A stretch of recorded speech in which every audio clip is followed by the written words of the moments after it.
Welcome you all to Trek Wars.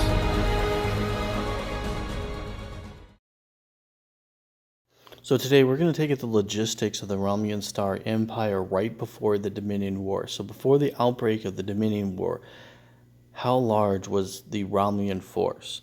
So we'll talk a little bit about the politics that led to the size of the fleet, but for the most part we're just going to be discussing the fleet itself and the numbers and what it means.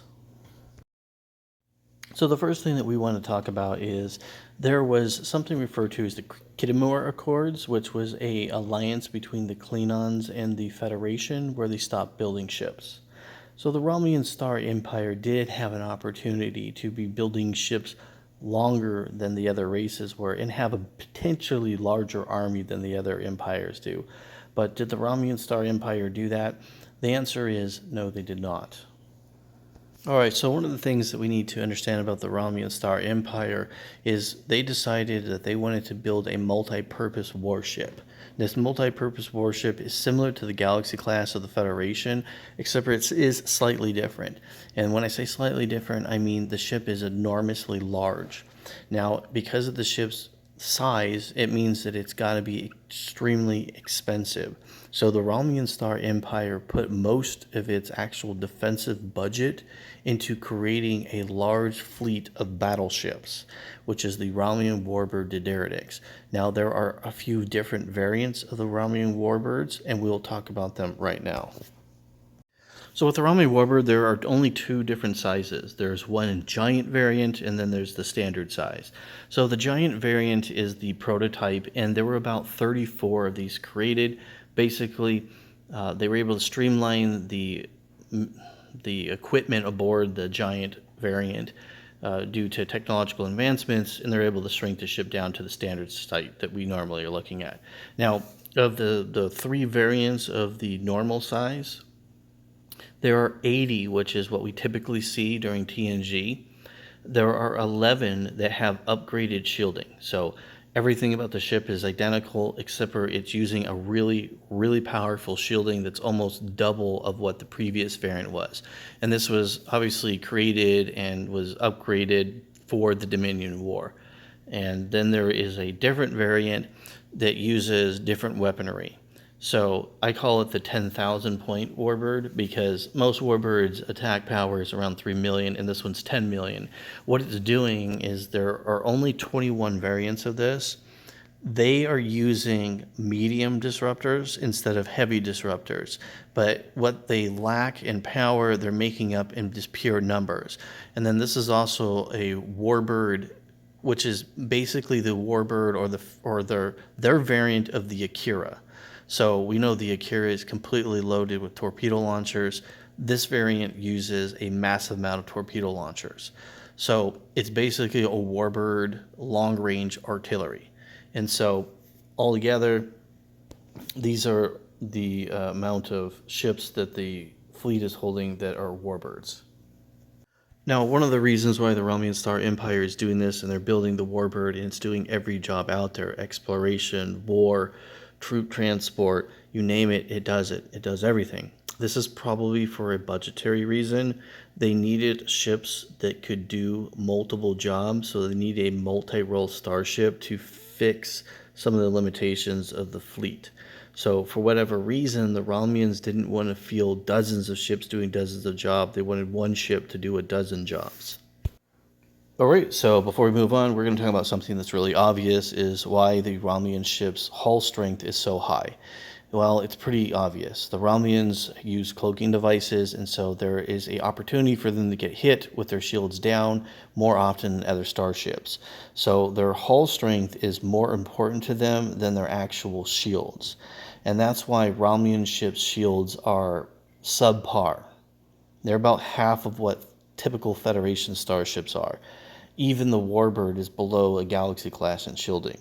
The reason this is so important to the Romulans is obviously when your shields go down, when you're cloaking, you can get hit. And when you're decloaking to fire, you can get hit. And then once their shields do go down, the Romulans are using disruptor technology mostly for their offensive capabilities. And those weapons, you have to be up close. So they want to be able to survive an engagement even after the shields have gone down. And this is the reason why Romulan's hulls are so strong and why they're willing to sacrifice shielding for hull strength. All right, so the scout ship, it is a really common ship. It's the eyes and the ears of the Romulan Star Empire. Obviously, there are 2,000 of these ships. Not surprising. These ships are low quality. They don't have a lot of weapons. Their defenses are okay for a ship of its size. It's used to watch and keep an eye on everything. So it's not surprising. It's kind of the same role as a runabout is in Starfleet, except for this ship has got an additional job where it's scouting. That's why it's a scout ship. It's pretty self-explanatory. Now, the Shriek class, a little more specialized. It does have really good hull strength for a ship of its size. Its shielding is okay. Its weaponry is good, so it can defend itself. Now, the ship is used for espionage. That's why there's only 78 of them. It's a specialty ship. It's an expensive ship, a lot of expensive equipment on it. It's used for assassinations and things of that nature. It's more of a support role rather than full combat. All right, so now we're starting to get into the actual meets and greets of the Romulan Star Empire's fleet, the Griffin class. So the Griffin class is one of the strongest ships that the Romulan Star Empire has in large numbers. So there are 200 of these ships. They are very heavy hitting. Their shielding is good. Their hull strength is good. All around, this is a really strong ship. And they have 31 of the Falcon class. So the Falcon class starship is a more of a, I would say, a budgetary starship. It does have okay firepower. Its shielding is okay. Its hull strength is pretty good. It's a pretty large ship. It's working as basically a destroyer, but there's only 31 of them. And then the Heartbeat class, there are 34 of these ships. This is a newer generation starship. The Heartbeat class has got a lot of firepower. Its shielding is okay. Its hull strength is okay. Overall, it's a good ship all the way around. It's very fast, very maneuverable, but as you can see, there's not very many of them in the fleet. Okay, so the redirects, there's 200 of them. This is a really good ship. It's got good stats all the way around, good armor, good shielding, and it's got good firepower. Now, the V-30 is an old ship. There's 252 of these things. They have been modified and upgraded. So their hull strength is not particularly up to common normal standards for new generation starships. It's got a really powerful new generation shield, though, and its firepower is really good. So overall, this ship is really good. And then there's the Dominus, which there are 20 of those, and then there's the M8 transport. So the Dominus is basically a carrier. It's got good stats all the way around. It can fight. They didn't really build too many of these ships. Those are all new ships. They are not old ships. They're retrofitted like the M8 transports. So the M8 transport ships are really, really weak. And when I say that is their shielding is okay. Their hull strength is basically almost non-existent. They're not a combat ship. They do have quite a bit of weaponry aboard them, though, so they can fight if they have to. But you can tell right off the bat that fighter support is not a thing with the Romulan Star Empire. They don't really care, obviously. And then when it comes to troop transporting, there's very little logistic support with the Romulan Empire.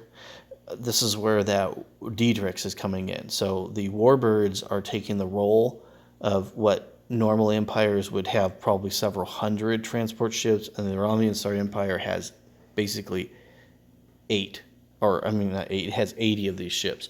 So that's not particularly very much when you think about the size of the Romulan Empire, and if they're in a large-scale engagement and you need transporting troops, and you don't have Warbirds in your fleet, you're reliant on the M8 transports, and there's not very many of them.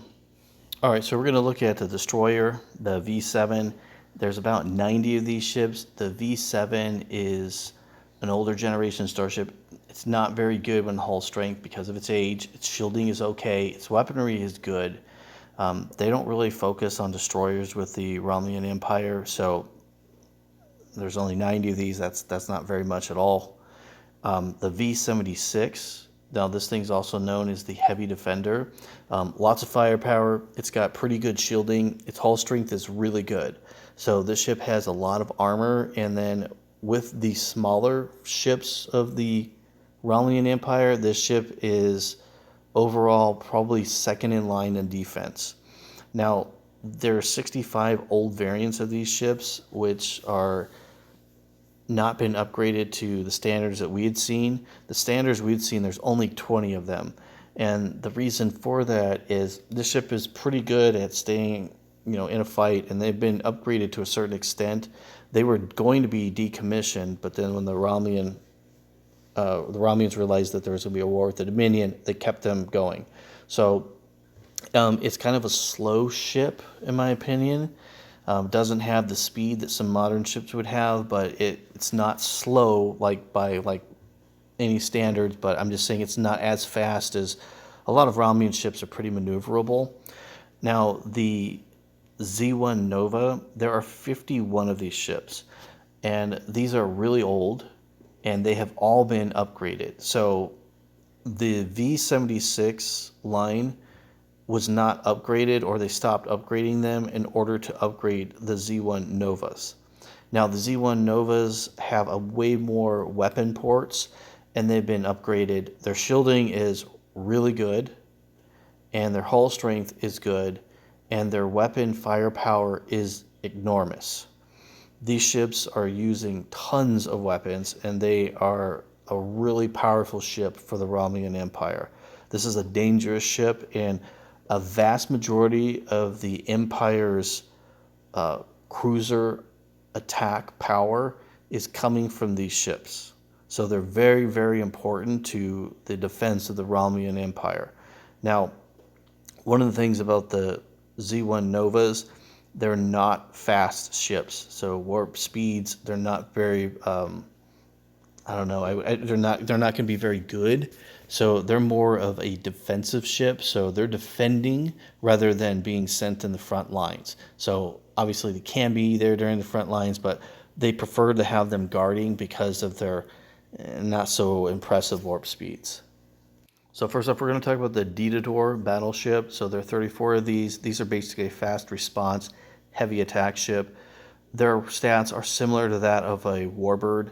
You can basically think of them as a fast version of a Warbird. We know the Warbird is a little slow. This is a little bit more newer generation starship. It's not brand new, but it was designed around the same time as the Dictator. So the ship is capable of matching a Galaxy class, and it's got around the same stats as a Warbird. Now, the Raptor, this ship is a destroyer. Romulans don't really focus on destroyers. They do know that it is necessary to have them, so they created about 48 of these before they stopped. Its firepower is not that impressive. Its shielding is a little bit below average. Its hull strength is good, and that's about it. This ship is basically a budget starship, so the Romulans wanted to field something, they needed more numbers, and the Raptor was there to take that role. Now, the V-21 Warhawk, this thing has got a decent amount of firepower. Its shielding is pretty modern. Its hull strength is terrible. It's more of a science ship, but it was used during the Dominion War. There were 172 of these ships. Now, when we look at their full stats, the most advanced stats, there were 36 of these that were upgraded. This ship is pretty terrible. It does not do well in combat. It's more of a science ship, to be honest, and that's basically it. So that's basically the Romulan science ship. It's like a dedicated science ship, basically, but it can defend itself to an extent. Okay, so next we're going to look at the Raptor classes. So there are two variants of the Raptor class. So first off, the first Raptor that was created would have been the larger variant, which is around 900 meters long. So it's pretty big. It's in the ballpark of a Warbird. It's basically from the same parts of a Warbird. It's a budgetary Warbird. There were 34 of them. It didn't exactly work out the way they wanted it, so they quit building them. They have a lot of firepower, so they were designed only for combat. So basically, the way to look at the Raptor class, it's basically a combat variant of the Deredict. So the Deredict is specialized for everything in multi-role. The Raptor is just for combat. Its shielding is the same. Its hull strength is half that of the Deredicts. So as a cruiser perspective, in the fleet perspective, if you don't look at the battleships and you look at only the cruisers, there's only one other cruiser that has higher defenses than this ship. So overall, the Raptor is a pretty good ship. It's probably pretty expensive, and that's why there's not that many of them built. And then obviously the Romulans don't really care about destroyers very much, and there's only 48 of the smaller variant. So because the Raptor large variant didn't really succeed at the role they wanted for that budgetary role, they did the next step and just made a smaller variant and a cheaper variant, and that's basically the Raptors. All right, so let's do a full breakdown of the Romulan Star Empire. So we know a majority of their defensive capabilities, almost all their defensive capabilities are coming from cruisers. There are 1,008 cruisers. Now, their primary deep space combat ability is basically 146 warbirds. We know they like to use warbirds as their main attack vessel, so they're able to field only 146. Destroyers are 169, and then their support frigates, there are 100. So we can tell right off the bat that the Romulan Star Empire has a lot of cruisers. Almost all its firepower is coming from cruisers, very limited in destroyers, next to no frigates, and they do have a decent amount of battleships. 146 battleships is pretty impressive. And obviously scout ships, there are 2,078. That's not really super impressive to me. I mean, they're just scout ships. That's kind of expected. That's not really anything to boast as the, this. I don't want you to think that Romulans are, scout ship driven warships like the Klingon Empire. That's not the case. Those ships are only out there to watch ships and do their thing and report back. They're not really combat oriented. Okay, so if we kind of put everything together, that means the Romulan fleet consists of 3,501 ships. It has ships that are designed for combat. It has 1,423. So if you guys kind of remember and you go back to the Dominion War, we know towards the end of the Dominion War, when the Klingon Empire was fighting the Dominion fleets on their own at the very end, they had around 1,500 ships that were fighting against the Dominion, right? And that's at the very end. So remember, the Klingon ships, they had a civil war, then they had a war with the Federation, and then they fought years with the Dominion War, and at the end, they had around 1,500 ships left. So that means that the Romulan Star Empire fleet is very small. It is like a third of the size of its competitors, and I mean Klingons and Federation. So I think that's pretty interesting. All right, and for those of you guys who like scaling and you want to see what I'm talking about, these are the tables that I have. You could screenshot them if you want. If you kind of just look at them and you look at the first is the attack, shields, then hull, and then shields and hull together. That's what the little boxes are representing. You can see that the Romulans have the firepower, but their shielding is not particularly very great, because on the top there is medium TNG ships. These are kind of older ships from the 35 and 35 and 40s. Like, these aren't even modern ships. Like Challenger and Ambassador upgrades, those are a little more on the modern side. The Niagara, that kind of thing. So you can see that the Federation's shielding is so much better than the Romulans, but the hull strength is definitely going to the Romulans, and then firepower is going to the Romulans too. So it's kind of interesting. Okay, so I took the Cheyenne. That's a pretty standard Federation starship. And then the Falcon class, which would be its counterpart, they're going to be doing kind of the same similar role, right? Because of their size or whatever. Right at the bat, Federation ship a little bit stronger, shields are better, and the hull strength is significantly better on the Romulan ship. Now, the Romulan's weaponry is pretty good, but you can see that even though these ships are newer ships for the Romulans, they're not super impressive. We know that the Falcon is a low budget class starship, and it's something equivalent to Federation would be something built in the 2340s. All right, so let's look at something that would be more of a matchup. So a newer variant of the Excelsior. So this is an Excelsior that's been created. It's more modernized. Type 9 phasers, things of that nature. Its shields are 1,430,000. So let's compare that to the Griffin. There's a lot of Griffin class ships in the Romulan fleet. It's a pretty mainstream warship. Right off the bat, the attack power is just significantly greater. The shields are not at the Federation level with even a standard Federation ship, and its hull strength is once again really good. So the Romulan ship's hull strength is pretty damn good. Overall, they're pretty much equal when it comes to defenses. One's got better shields, one's got better hull. So Romulan ships have the advantage in especially the second generation or the TNG generation. The Romulan ship's hull strength is significantly better than most Federation ships. Now, the big counterpart to that argument is obviously new generation ships. So the Defiant, Steamrunner, Norway, Sovereign, these things are using ablative armor, and that ablative armor is absolutely game changing, and it completely blows the ships out of the water. So for an example, the Raptor versus a Steamrunner, now as far as actual firepower, the Raptor wins. When it comes to shielding, they're pretty similar, but when it comes to hull strength, you see that the Steamrunner is absolutely blowing it out of the water. It's almost 3 times, so it's almost got 3 times the combat potential. So new generation starships, they just don't hold a candle for the Romulans to the Federation. They're definitely falling behind in technology by the Dominion War. All right, so now we've done a really good comparison of the ships. Now let's look at the weaponry.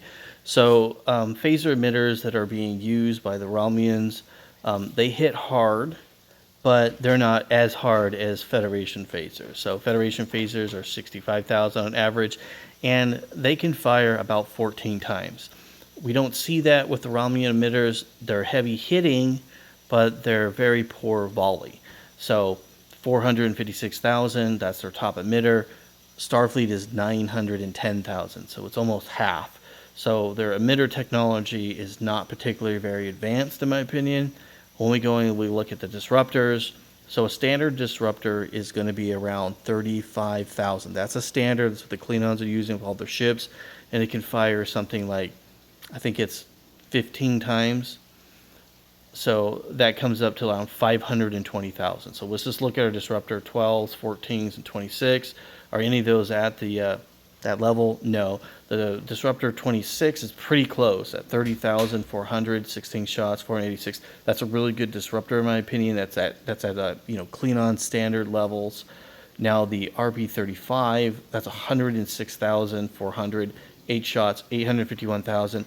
So that disruptor is almost, it's not twice that of a Klingon, but it's up there. That's a really good disruptor. And then obviously the RB-36, it's even better. Now we're getting at something that's really dangerous. Yeah, the volume is low with the shots, but man, it's just hitting hard. Now, when you get to the REM-D14s, totally different story. Those are heavy disruptors seen on the Romulan Warbirds. So 175,500, 18 shots. It's in the 3 million range. There really isn't anything out there by the other powers that comes close to this that's not being filled on, like, let's say, like a starbase or something, or a siege phaser. So this thing is enormously powerful. Romulan phaser technology is slightly behind other races. It's disruptor technology on average is equivalent to the Klingons, but they do have heavier hitting heavy disruptors, which are better than the Klingon variants. Now, the next thing we're going to talk about is torpedo technology. So the torpedo technology with the Romulans is below specs, and we'll talk about that right now. So RP7 is pretty standard. Now the RP8, it is not a quantum torpedo. They're using plasma torpedoes. Plasma torpedoes are basically the Romulans' version of quantum torpedoes. You can fire them at warp. They hit very, very hard. Now, there's some disadvantages to the torpedoes, the plasma torpedoes. The longer the plasma torpedo travels, the less powerful it is. So the other thing is you can fire at plasma torpedoes and you can actually disrupt some of the energy by firing at it. So plasma torpedoes are not as, I would say, complicated or as advanced as quantum torpedoes, but they are in the same ballpark. So they're a decent weapon. Now, when we get to an RP-14, that's a pretty standard launcher. There's really nothing to say about it. An RP-20 firing 3 plasma torpedoes, that's hitting pretty hard, but once again, we see better things seen on Federation starships. And when we get to the highest level torpedo launchers like the RP-18, it really falls behind the other races. So being able to fire only 6 times, the Romulans can only fire 6, the Klingons can fire 8, and the Federation can fire between 10 to 12 depending on the ship. So there's a huge gap in torpedo technology with the Romulans. All right, so an unbiased analysis of the Romulan Star Empire is that their ships are using pretty good hull strength. Their shielding is terrible. Their weaponry is not as powerful as I was thinking it was going to be. Overall, the Romulan Star Empire is not technologically as advanced as Starfleet. One, yes, their ships have decent hull strength, but it's only comparing it to old ships. They don't hold a candle to new generation Starfleet ships. They don't have shielding that new Starfleet ships have. They don't even have torpedo technology. I don't really see anything that the Romulan Star Empire has that is a one-up over the Federation. Even a cloaking device is not enough of a game changer to say that their ships are superior. I really see nothing that the Romulans have, and I would honestly put the Romulans and the Klingons at the same level as technology. And I know they don't like me to say this. Watching Trek Wars. If you like this material, please subscribe and make a comment. And with that being said, victory is life.